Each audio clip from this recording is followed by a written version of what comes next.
Cricket ක්‍රීඩාව කියන්නේ තප්පරයකින් තීරණ වෙනස් කරන ක්‍රීඩාවක්.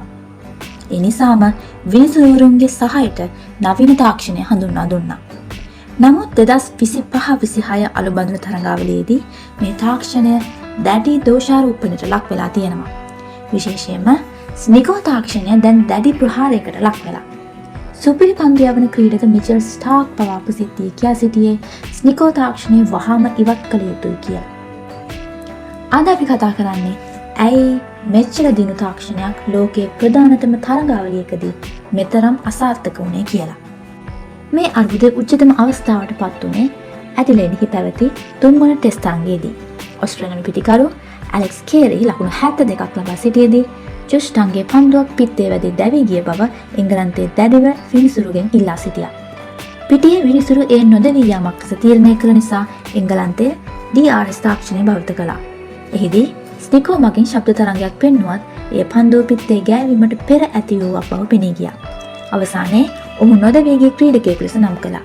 ඒ නිසා කේරි ලකුණු 106ක් ලබා ගැනීමට සමත් වුණා. තරගයෙන් පසුව කේරිම පිළිගත්ත පන්දුව පිත්තේ ගෑවුණු බව Tamanට දැනුණ බව. පසුව මේ තාක්ෂණය සපයන BBC ස්පෝර්ට් සමාගම පිළිගත්තා එය ඔවුන්ගේ මෙහෙයුම් නිලධාරියෙකු අතින් සිදු වූ වරදක් බව. ඔවුන් පවසා සිටියේ පිටිකරු අසල ඇති මයික්‍රොෆෝනයේ වෙනුවට පන්දු යවන්නා අසල මයික්‍රොෆෝනයේ ශබ්දය ඔවුන් පරීක්ෂා කර ඇති බව. මේ අර්බුදය කේරිගෙන් නතර වුණේ නැහැ. එංගලන්තයේ ජේම්ස් ස්මිත් සම්බන්ධයෙන් මෙවැනි සිදුවීම් කිහිපයක් වාර්තා වුණා. එක් අවස්ථාවක පන්දුව පැහැදිලිවම ස්මිත්ගේ අත්මේසල වැදුණු බව පේනට තිබුණත් ස්නිකෝ වල ශබ්දය පෙන්නුවේ පන්දුව හිස් ආවරණයේ වදින අවස්ථාවේදී. තවත් අවස්ථාවක ස්මිත්ගේ පිත්තේ පන්දුව නොවැදුණු බව පැහැදිලිව පෙනෙන තිබුණත් පන්දුව පිත්ත පසු කර ගිය පසු ස්නිකෝ වල ශබ්ද තරංගයක් සටහන් වීම නිසා ඔහුට දැවී යාමට සිදු වුණා. මේ සිදුවීම නිසා ක්‍රීඩකයන් තුළ තාක්ෂණය කෙරෙහි තිබූ විශ්වාසය සම්පූර්ණයෙන්ම බිඳ වැටී ඇති බවක් පෙනෙන්නට තියෙනවා. මෙතන තියෙන ලොකුම ගැටලුව තමයි ලෝකයේ අනෙක් රටවල් භාවිත කරන තාක්ෂණය ඔස්ට්‍රේලියාවේදී භාවිත නොකිරීම.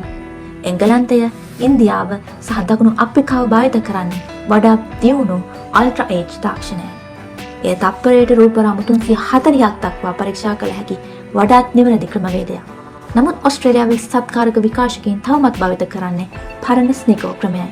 මේට ප්‍රධානතම හේතුව වන්නේ ස්නිකෝ තාක්ෂණය භාවිත කිරීම අල්ට්‍රා ඒජ් වලට වඩා ලාභදායී වීම.